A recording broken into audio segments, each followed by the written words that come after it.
OC, ఇప్పటిదాకా పూలు తీసుకుని తిరుగుతున్నావా? నేనేం తిరగడం లేదు, ఎదురు చూస్తున్నాను. అలాగా, నీవు కూడా ఎదురు చూస్తున్నావా? మతి లేని దానా, నోరు కాస్త కట్టే. నేను పరమేశ్వరునికి ఎదురు చూస్తున్నాను. వారు సమాధి స్థలానికి రాగానే ఆయనకు పుష్పాలను అర్పిద్దామని.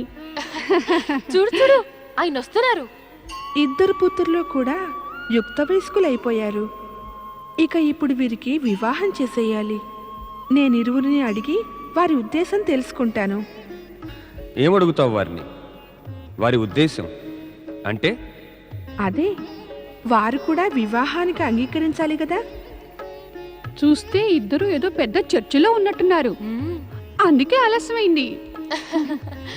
దేవి పార్వతి, మనమిద్దరం వారి తల్లిదండ్రులం, వారు మన సంతానం. ఇంకా అలాంటి యుగం రాలేదు. వివాహం గురించి పిల్లల ఉద్దేశాలు, అంగీకారము అడిగే యుగం.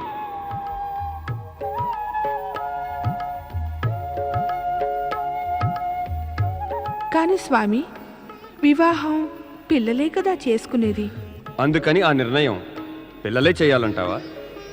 నీవి ఈ నిజాన్ని ఎలా మరిచావు దేవి? మన పుత్రులిద్దరూ వివేకశీలురు, బుద్ధిమంతులు. ఇలాంటి బుద్ధిమంతులకు తప్పక తెలిసే ఉంటుంది, తమ తల్లిదండ్రులు తమకన్నా బుద్ధి వివేకము గలవారని, వారెటువంటి నిర్ణయం తీసుకున్నా తమ హితం కోరేవారేనని. తల్లిదండ్రుల ఇచ్ఛ, నిర్ణయాలను ఎదిరించి అవివేకంగా యవ్వనపు ఉన్మాదంలో వివాహాలు చేసుకునే యుగం ఇంకా రాలేదు దేవి.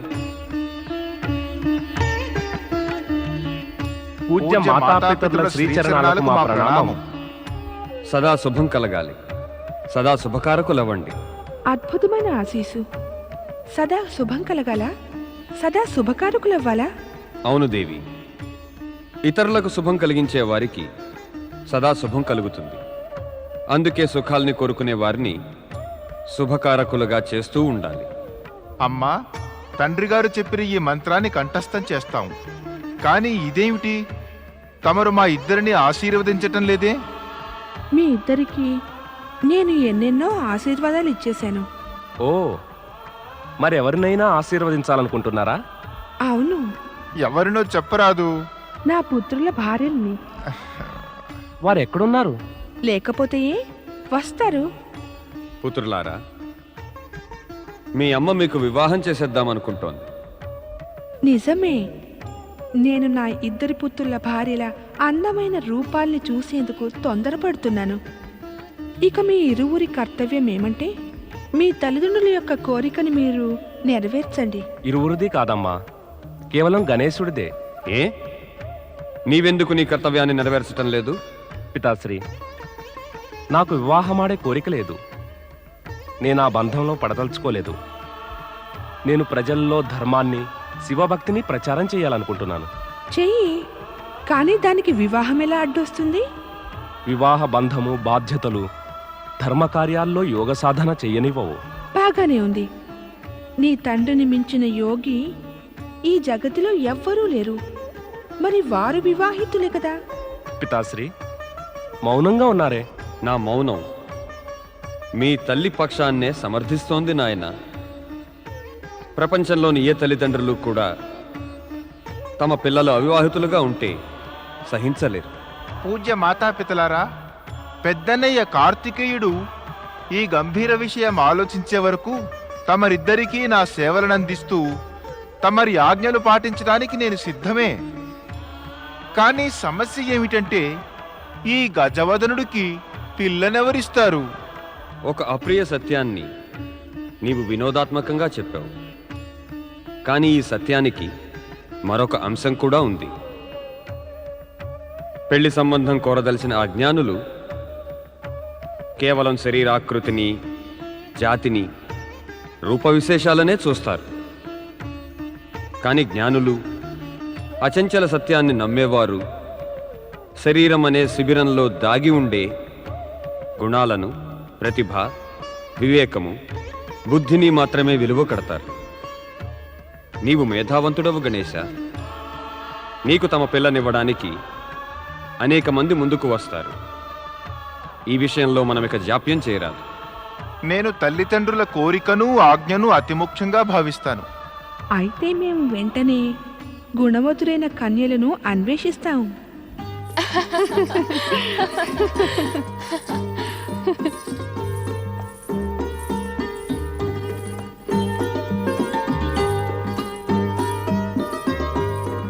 బుద్ధి ప్రణామాన్ని స్వీకరించండి పితాశ్రీ. సిద్ధి ప్రణామాన్ని స్వీకరించండి పితాశ్రీ. ఆయుష్మాన్ భవ పుత్రికలారా, సదా సుఖ సంతోషాలతో ఉండండి. మా ఆనందానికై మేము తీర్థయాత్రలకు వెళ్ళడానికి అనుమతించండి పితాశ్రీ. అవును పితాశ్రీ, అక్క చెల్లెళ్ళు ఇద్దరం తీర్థయాత్రలకు వెళ్ళదలుచుకున్నాం.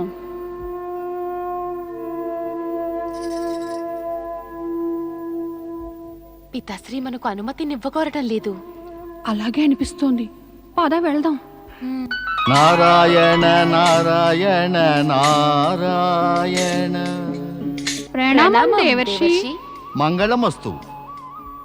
ప్రపంచంలో అతిశ్రేష్ఠులు, గుణవంతులు, ధైర్యవంతులు, బలవంతులు, సచ్చరిత్రులు అయిన భర్తలు మీకిద్దరికీ లభించాలి.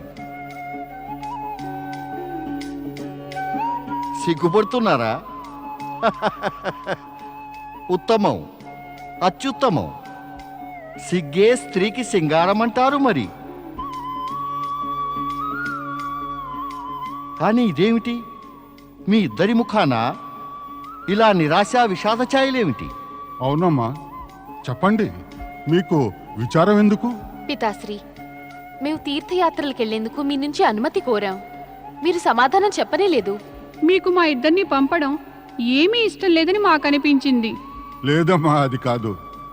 తీర్థయాత్ర వంటి పుణ్య శుభకార్యం వద్దని నేను మాత్రం ఎందుకంటాను? తప్పక వెళ్ళండి. తీర్థాలకు వెళ్ళి ఇష్ట దేవీ దేవతలందరినీ మీకు యోగ్య వరులు లభించాలని ప్రార్థించండి. అలా చేస్తే మాకు కూడా బాధ్యతలు తగ్గిపోతాయి.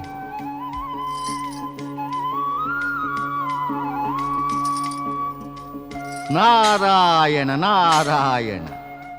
తండ్రికేమో కుమార్తెల వివాహపు చింత, కుమార్తెలకు తీర్థయాత్రలకు వెళ్ళాలని కోరిక. ఆహాహా, ఇటువంటి యోగ్యులు శీలవతులు అయిన కన్యల వివాహ చింత తమకు అనవసరమే రాజా. పుత్రిక వివాహ యోగ్యురాలైతే తండ్రికి చింత స్వాభావికమే దేవర్షి. పరమాత్ముడి లీలయే కదా. తమరేమో కుమార్తెల వరాన్వేషణకని మథన పడుతున్నారు. అక్కడేమో యోగ్యవరుల తల్లిదండ్రులు తమ వంటి తండ్రికై అన్వేషిస్తున్నారు. అన్వేషిస్తున్నారా? ఎవరు? పుత్ర వధువులకై అన్వేషిస్తున్నవారు వరుల తల్లిదండ్రులు అన్వేషిస్తున్నారు రాజా. దేవర్షి, ఎవరు వారు? దయచేసి పేరు చెప్పరు? వారు ప్రపంచానికి అంతా తెలుసు, ఎరగని వారెవరు? కానీ నాకు తెలియదే. తెలుసు రాజా, మీకు కూడా తెలుసు. దయచేసి స్పష్టంగా చెప్పండి, వారెవరో. రాజా, విధి విధానం ప్రకారం తమరి కుమార్తెలిరువురు శివపార్వతుల పుత్రుల వధువులవుతారు.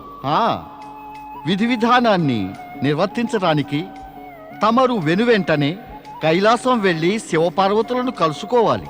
దేవర్షి, తమకు కృతజ్ఞుణ్ణి. ఈ శుభ సమాచారం నా చింతను దూరం చేసింది. తమ ఆదేశానుసారం శుభముహూర్తాన కైలాసం వెళ్ళి పరమేశ్వరుని దర్శించుకుంటాను. పితాశ్రీ, నేను దక్షిణాన అగస్త్యముని ఆశ్రమానికి వెళ్లేందుకు అనుమతినివ్వండి. ఆ క్షేత్రంలో నేను ధర్మాన్ని, శివభక్తిని ప్రచారం చేస్తాను.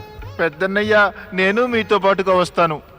వద్దు గణేష, నేను నా మయూర వాహనంపై శీఘ్రమే వెళ్ళి శీఘ్రంగా వస్తాను. తమరు కూర్చునే మయూరంపై నేను కూడా కూర్చుంటాను. చెప్తుంటే వినవేం గణేశ?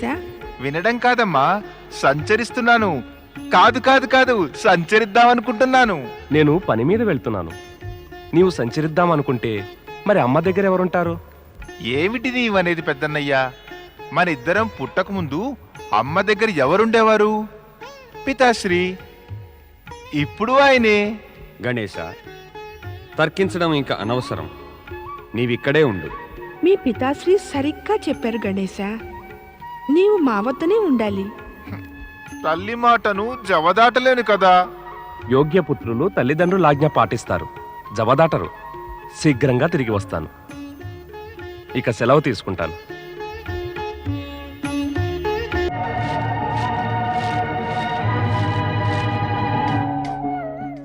మహామునీశ్వరులు పరశురాముల నారాయణ నారాయణ. సాక్షాత్తు భగవంతుడు శ్రీ మహావిష్ణువు అవతారం. క్షత్రియ వంశ విధ్వంసకులు మహామునీశ్వరులు పరశురాములు. మరైతే ఇప్పుడు ఇంత తొందరలో ఎక్కడికి వెళుతున్నారబ్బా? మళ్ళీ ఏ క్షత్రియ సంహారానికో బయలుదేరలేదు కదా? నారదుడు స్వయంగా వెళ్ళి అడగవలసిందే. నారాయణ నారాయణ నారాయణ.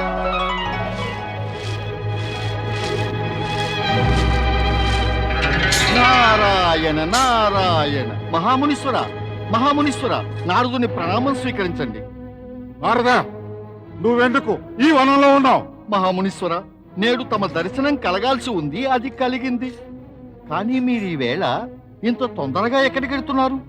నారదా, నాకు కేవలం ప్రశ్నలు అడగడమే ఇష్టం, ప్రశ్నలకు సమాధానాలు కాదు. అదీ కాక నువ్వు నాకన్నా పెద్దవాడివి, పూజ్యుడివి కాదు నీకు సమాధానాలు ఇవ్వటానికి.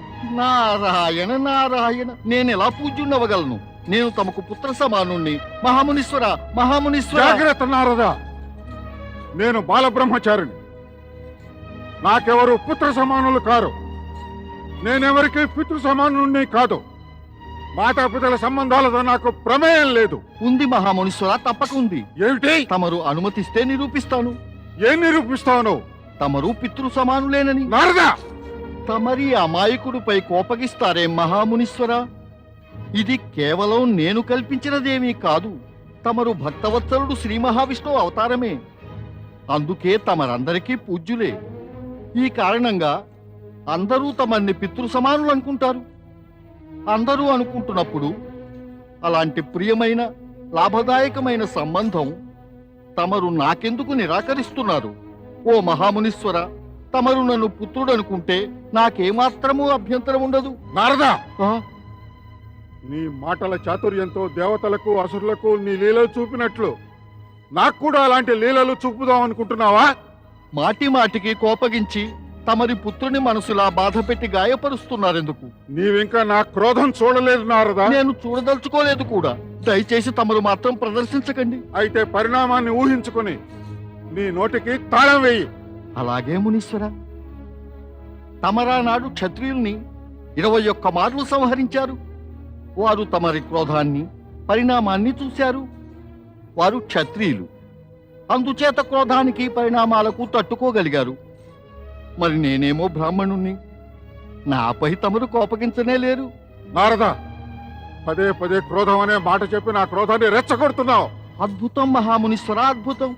క్రోధం అనే మాట వినగానే తమ క్రోధాగ్ని రగిలితే శాంతి శబ్దాన్ని వినగానే తమరు శాంతించగలరేమో. నారదా!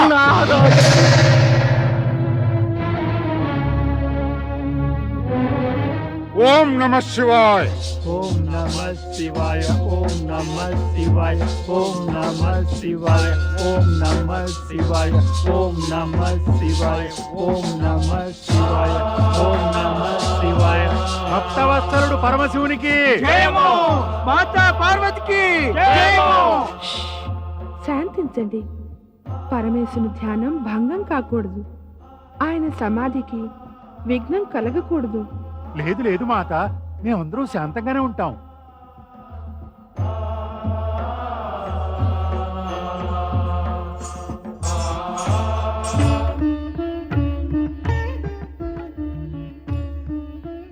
గణేశ, నీవిక్కడ అప్రమత్తుడివై నిలబడు. ఎందుకమ్మా? నీవు ఇక్కడికి ఎవరొచ్చినప్పటికీ కూడా సమాధి స్థలాన్ని సమీపించనివ్వకు. పరమేశుని సమాధికి ఎలాంటి ఆటంకము కలగరాదు. తమరి ఆజ్ఞ మాత. సమాధి స్థలం సమీపించటమా? దానికేసి కన్నెత్తి కూడా చూడనివ్వను కదా. నిశ్చింతగా ఉండండి.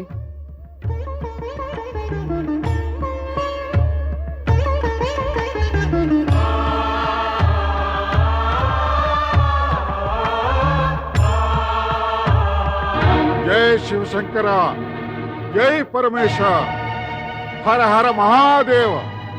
జై శివశంకర, జై పరమేశ.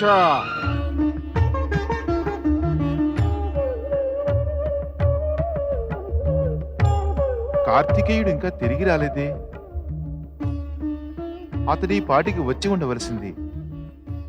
తాను దక్షిణాన అగస్త్యముని ఆశ్రమం వెళ్ళొస్తానని చెప్పి వెళ్ళాడు.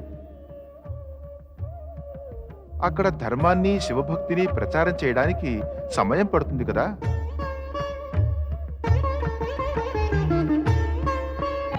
జై శివశంకర, భం భం భోలా, హర హర మహాదేవ. సోదరులకు మిత్రప్రేమ ఉంటే మనసుకు ఎంత ఆనందం. మిత్రులకు భ్రాతృప్రేమ ఉంటే మనసుకు బాగుంటుంది. మా ఇద్దరిలో 2 భావాలు ఉన్నాయి. నేను అతడి గురించే ఆలోచిస్తున్నాను. అతడు కూడా తప్పక నా... జై శివశంకర, హర హర మహాదేవ. జాగ్రత్త, ఒక్క అడుగు కూడా ముందుకు వెయ్యవద్దు.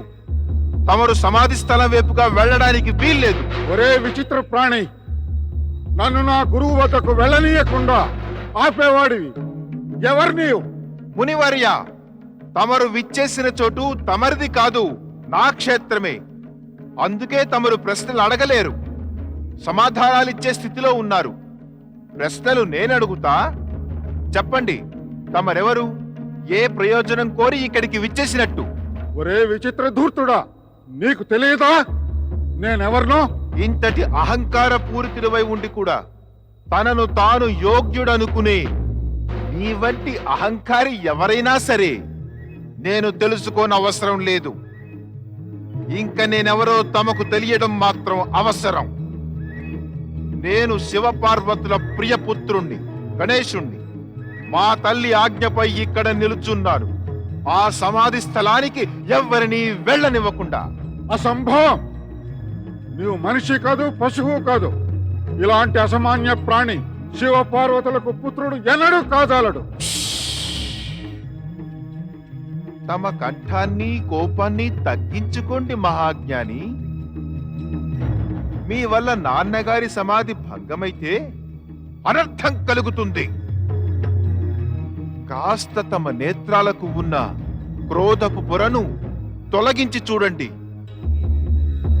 నేను మనిషిని, పశు స్వభావరహితమైన పశువుని కూడా.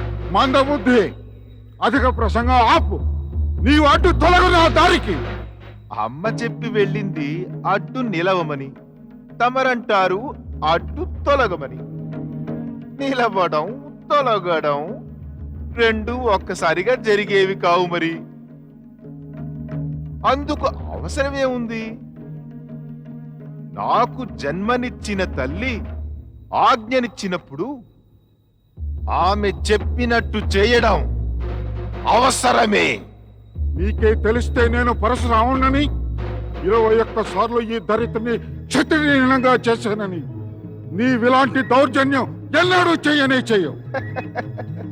నేను పుట్టక మునుపెప్పుడో తమరు బహుశా చేసి ఉంటారు ఈ పృథ్విని క్షత్రియహీనంగా. ఇప్పుడు చేసి చూపండి 22వ. ఒరే దుష్ట, నీకు మృత్యు ఆసన్నమైనట్లుగా ఉంది. ఇదిగో జయమ మాతకు.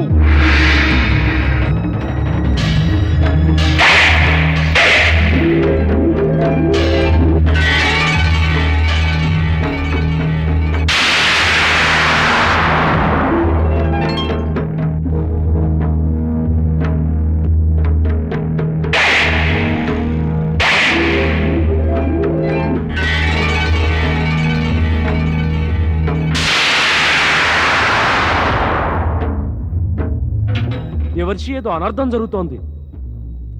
దీన్ని ఆపేందుకు చూడాలి. ఎవరాపగలరు?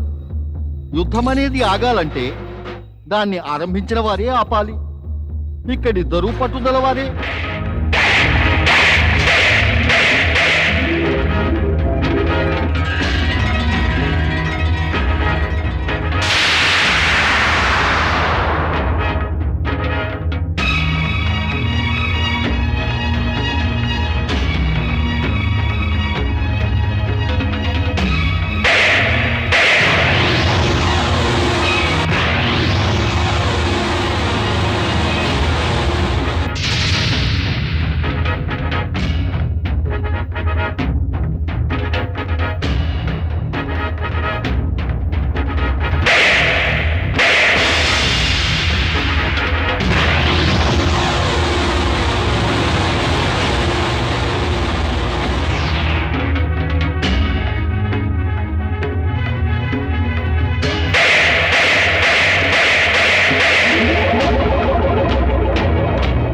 జయము మాతకు.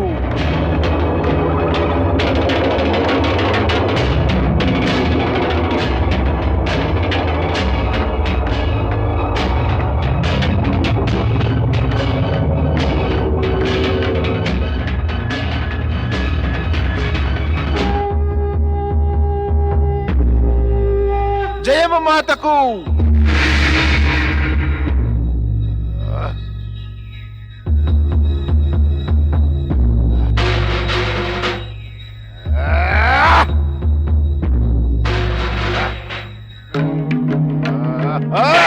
పరశురాముడు క్రోధంతో ఆఘాతాలు చేస్తున్నాడు. కానీ గణేశుడు ఆ ఆఘాతాలన్నీ వ్యర్థం చేస్తున్నాడు.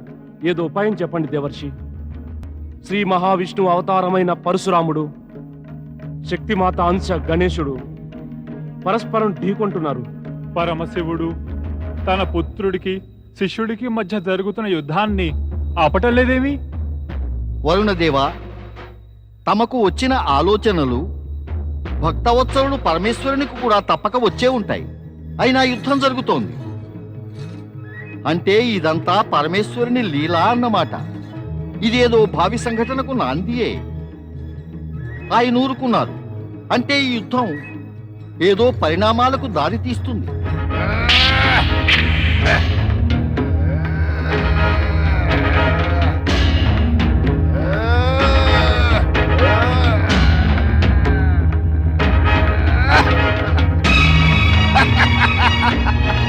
జయము మాతకు.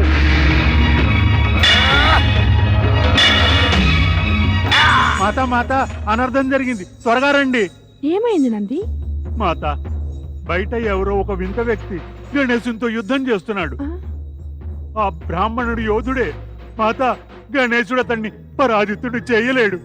తమరు త్వరగా రండి.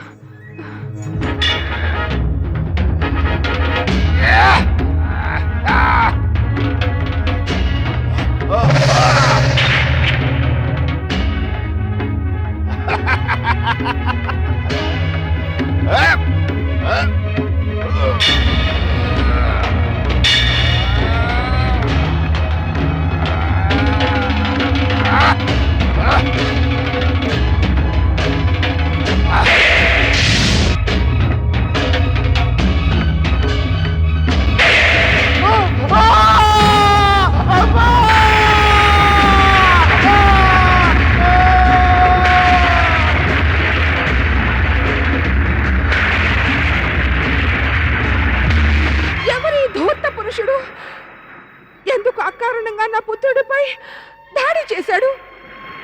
అమ్మా,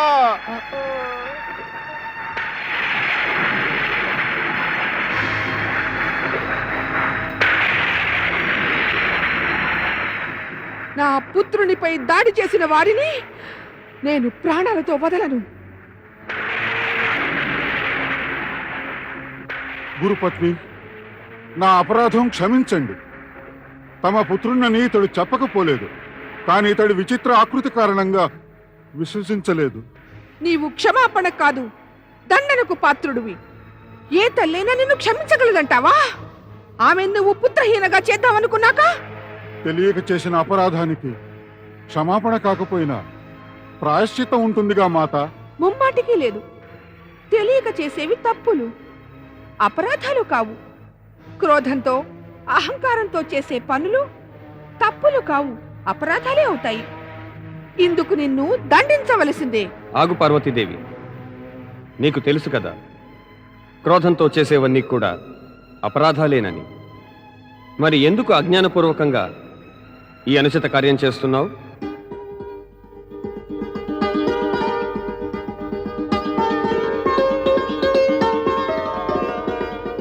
క్షమించు పరమేశ, క్షమించు. అపరాధం జరిగిపోయింది. పార్వతీమాత నన్ను ఏ విధంగా దండించదలుచుకున్నా నేను దాన్ని తల వంచి శిరసావహిస్తాను. నేను తమని దర్శనం చేసుకుందామని వచ్చాను, కానీ అనుకోకుండా పరిస్థితి మారింది పరమేశ. సగుణ విద్యాధారులకు ఈ సత్యం తెలియదు. మీలో శ్రీ మహావిష్ణువు అంశం ఉందని, మీరు మాకు పూజ్యులని. జరగవలసిందే జరిగింది. తమరు కేవలం నిమిత్తమాత్రులే. గణేశుడు ఏకదంతుడై పూజ్యుడవుతాడు. ఇతన్ని ఏకదంతుని చేసే పని విధి పరోక్షంగా తమరికి ఒప్పగించింది. శ్రీ మహావిష్ణువు అవతారమే అయిన పరశురామునిపై క్రోధం అనుచితము, అనవసరమే దేవి. ఇదంతా మా ఇచ్ఛానుసారం, మా మహిమ వల్లనే జరిగింది. గణేశ, అజ్ఞానం వల్ల యుద్ధం జరిగింది. జ్ఞానం తెలిసాక గౌరవించు నాయన. ప్రణామం చేయి వారికి.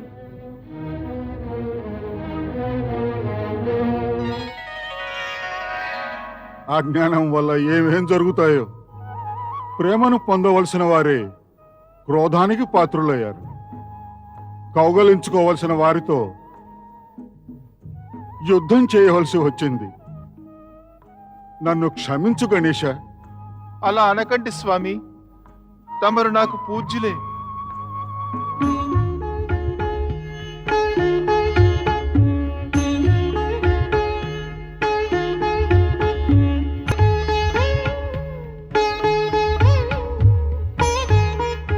ప్రణామం పితృదేవా. ప్రణామం మాత. కార్తికేయుని ప్రణామం స్వీకరించండి భక్తవత్సల పరశురామ. నాదెంత అదృష్టమో తమరి దర్శనమైంది. ధన్యుణ్ణైనది నేనే. నా గురువర్యులతో పాటు గురుపత్నిని, 2 గురుపుత్రుల దర్శన భాగ్యాన్ని పొందగలిగాను.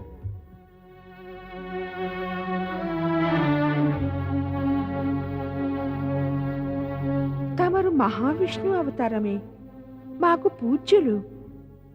కానీ పరమేశుని శిష్యులుగా మా ప్రేమకు పాత్రులు కూడా. ఇంతకు ముందు గణేశుని దంతం విరిచి నా కోపానికి గురి అయ్యారు. నాకనిపిస్తోంది తమరిక్కడికి రాకపూర్వమే అజ్ఞానం ప్రవేశించిందేమో. దానివల్ల మొదట తమరు, నేను ప్రభావితులమయ్యాం. నేనన్న మాటలకు మన్నించండి. లేదు లేదు, క్షమయాచించి నన్ను బాధించకండి. తమరు మా గురుపత్ని. తమర్ని పరమేశుని శిష్యులుగా కాకుండా శ్రీ మహావిష్ణువు యొక్క అవతారంగా తలచి క్షమించమంటున్నాను. మరి నేను శిష్యుడుగా మా గురువర్యులు శివుణ్ణి దర్శిద్దామని వచ్చాను. ఇక్కడికి వచ్చాక ఈ శిష్యుడి వల్ల 2 అపరాధాలు జరిగాయి. ఒకటి గణేశునిపై దాడి చేయటం, రెండోది గురుపత్ని నన్ను క్షమ కోరవలసి వచ్చింది. నేను ఈ పాపాలకు ప్రాయశ్చిత్తం చేసుకోవాలి. గురువర్య, నాకు అనుజ్ఞ ఇవ్వండి. నేను మహేంద్ర పర్వతం వెళ్ళి నా దోషాలకు ప్రాయశ్చిత్తం చేసుకుంటాను.